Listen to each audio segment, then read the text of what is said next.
നീ എൻ സ്വന്തം, നീ എൻ പക്ഷം, നീറും വേളകളിൽ ആഴിയിൻ ആഴങ്ങളിൽ ആനന്ദം നീ എനിക്ക്. ചൂരച്ചെടിയിൻ കീഴിലും നിൻ സാന്നിധ്യമരുളും നാഥനേ, നീ എൻ സ്വന്തം, നീ എൻ പക്ഷം, നീറും വേളകളിൽ. ദൈവതിരുനാമത്തിന് മഹത്വമുണ്ടാകട്ടെ. വീണ്ടും ചില ദിവസങ്ങൾക്ക് ശേഷം ദൈവിക കരുതൽ എന്നുള്ള വിഷയത്തെപ്പറ്റി തുറന്നും പഠിപ്പാനായിട്ട് നമുക്ക് സമയമെടുക്കാം. ഏലിയാവിൻ്റെ ജീവിതത്തിലുള്ള ദൈവിക കരുതലിനെ പറ്റിയാണല്ലോ നമ്മൾ പഠിച്ചത്. എന്നാൽ വീണ്ടും നമ്മൾ ഇന്ന് ചിന്തിക്കുമ്പോൾ ഏലിയാവിൻ്റെ ജീവിതത്തിൽ ദൈവം കാക്കയിലൂടെയും കെരീത് തോട്ടിലൂടെയും ദൈവം കരുതി, സാറഫാത്തിലെ വിധവയുടെ ജീവിതത്തിലൂടെ കരുതി. എന്നാൽ തുടർന്നും അതേ ഏലിയാവിനെ ദൈവം നേരിട്ട് ദൂതന്മാരെ അയച്ച് കരുതുന്ന ഒരു കരുതലാണ് നമ്മൾ 19-ാം അധ്യായത്തിൽ വായിക്കുന്നത്. പ്രിയമുള്ളവരെ, ഈ രണ്ടിടത്ത് നമ്മൾ കാണുന്നത് കാക്കയിലൂടെ അപ്പവും ഇറച്ചിയും തോട്ടിൽ നിന്ന് വെള്ളവും കൊടുത്തു. എന്നാൽ വിധവയുടെ ഭവനത്തിലേക്ക് വരുമ്പോൾ വെള്ളവും അപ്പവും കൊടുത്ത് അവിടെയുള്ളതായ ഒരു കരുതൽ. മൂന്നാമത്തെ കരുതൽ എങ്ങനെയാണെന്ന് വെച്ചാൽ 19-ാം അധ്യായത്തിൽ വായിക്കുന്നു, ദൂതൻ നേരിട്ടുള്ളതായ ഒരു പ്രവൃത്തി അവിടെ ചെയ്യുകയാണ്. അതിൻ്റേതായ 6 മുതലുള്ളതായ വാക്യങ്ങൾ വായിക്കുമ്പോൾ, അവൻ ഉണർന്ന് നോക്കിയപ്പോൾ കനലിന്മേൽ ചുട്ട ഒരു അടയും ഒരു തുരുത്തി വെള്ളവും തലയ്ക്കൽ ഇരിക്കുന്നത് കണ്ടു. അവൻ തിന്നു കുടിച്ചു, പിന്നെയും കിടന്നുറങ്ങി.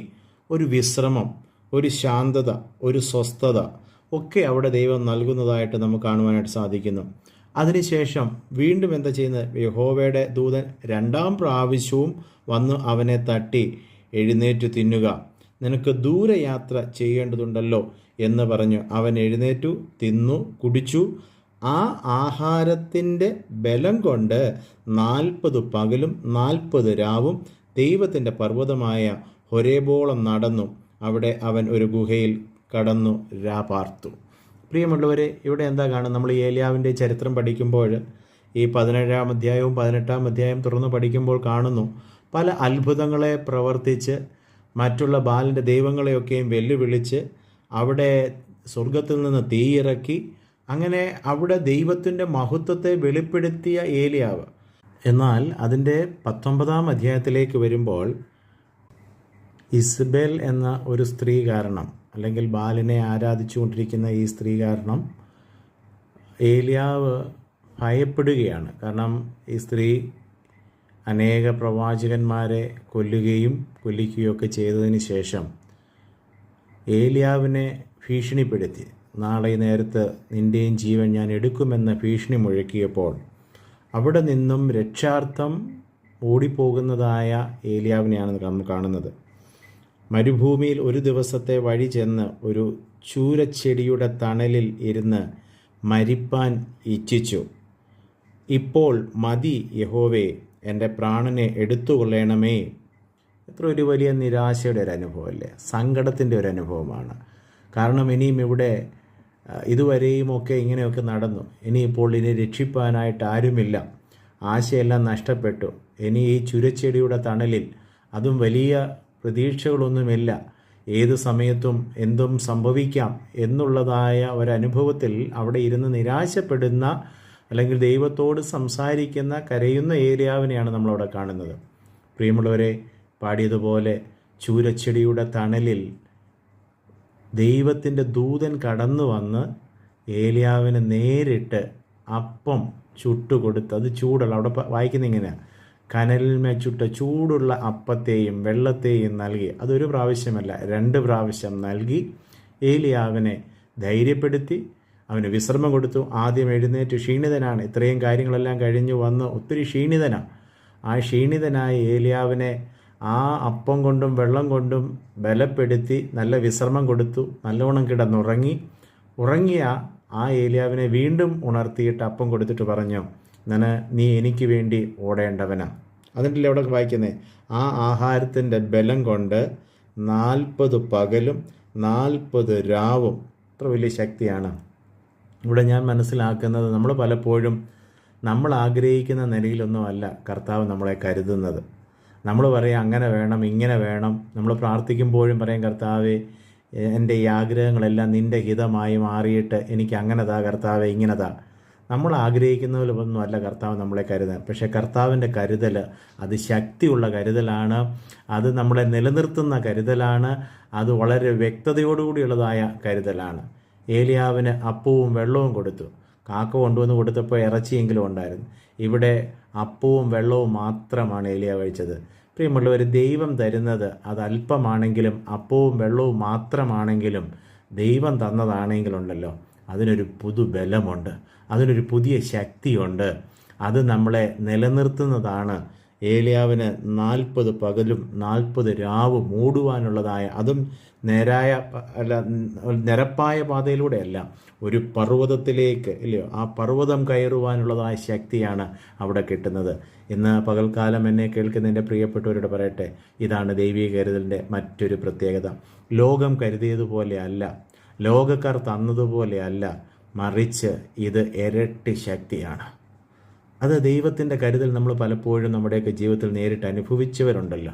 ഇനി ആരെങ്കിലും അത് അനുഭവിച്ചിട്ടില്ല എങ്കിൽ, ഈ ചുരച്ചെടിയുടെ തണലിൽ ആരെങ്കിലും നിരാശപ്പെട്ടിരിക്കുന്നവരുണ്ടെങ്കിൽ, ഇന്ന് പകൽക്കാലം ദൈവത്തിൻ്റെ ആത്മാവിൽ ഞാൻ ഓർമ്മിപ്പിക്കട്ടെ, നിങ്ങളെ കൈവിടുന്നവനല്ല ഈ ദൈവം. ലോകം കരുതിയാൽ കുറച്ച് നാൾ കഴിയുമ്പോൾ, ചില ദിവസങ്ങൾ, ആഴ്ചകൾ, മാസങ്ങൾ, വർഷങ്ങൾ കഴിയുമ്പോൾ അവർ പറയും, എനിക്കിനിയും പറ്റത്തില്ല, ഇത്രയുമേ എന്നെ കൊണ്ടൊക്കെ പറ്റത്തുള്ളൂ. നിരാശ വരും, പ്രതിസന്ധികൾ വരും, അവരുപേക്ഷിക്കും. എന്നാൽ ദൈവം, പ്രിയമുള്ളവരെ, പ്രതിസന്ധിയിലും ഏലിയാവിനെ ഉപേക്ഷിച്ചില്ല.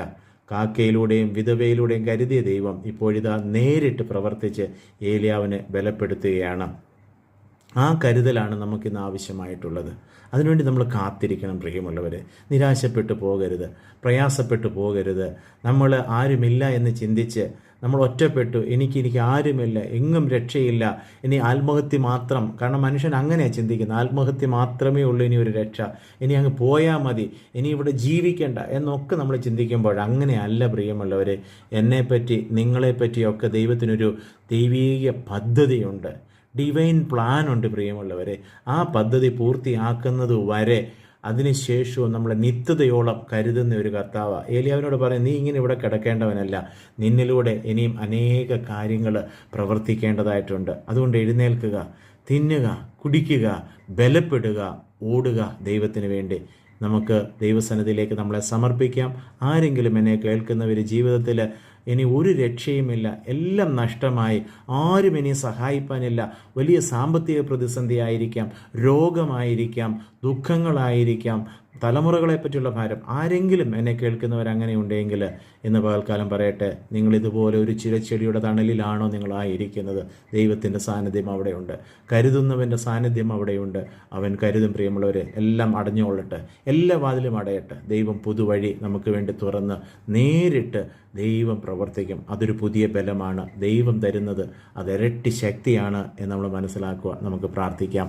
കരുണയുള്ള കർത്താവേ, ഞങ്ങളുടെ സ്വർഗീയ പിതാവേ, ഇന്ന് പകൽക്കാലം ഞങ്ങളെ കേൾക്കുന്ന കർത്താവ്, ഏതെങ്കിലും പ്രിയപ്പെട്ടവരുടെ ജീവിതത്തിൽ ഏലിയാവിൻ്റെ ഈ ചുരച്ചെടിയുടേതായ ഒരനുഭവത്തിലൂടെ കടന്നു പോകുന്നുണ്ടെങ്കിൽ നാഥ, അവരോട് അവിടുന്ന് കരുണ തോന്നണമേ. കർത്താവെ, അവരുടെ പ്രതിസന്ധിയിൽ നാഥ ദൂതന്മാരെ അയക്കണമേ, അവരോട് ഇടപെടണമേ. അവർക്ക് ആ ഇമ്പശബ്ദം കേൾക്കുവാൻ, ദൂതൻ്റെ സാന്നിധ്യം അനുഭവിപ്പാൻ, ദൈവിക കരുതൽ നേരിട്ട് അനുഭവിപ്പാൻ, നിരാശ മാറുവാൻ, പ്രത്യാശ മാറുവാൻ, അവരുടെ ജീവിതത്തെപ്പറ്റിയുള്ള ദൈവിക പദ്ധതിയെ തിരിച്ചറിയുവാനുള്ള കൃപ കൊടുക്കണമേ. ആരും നിരാശപ്പെട്ട് പകുതിയിൽ വെച്ച് നഷ്ടപ്പെടുവാൻ അവിടെ ഇടയാകാതെ നിത്യതയോളം നിലനിൽപ്പാൻ തക്കവണ്ണം കൃപ ചെയ്താട്ടെ. യേശുവിൻ നാമത്തിൽ തന്നെ പിതാവേ, ആമേൻ.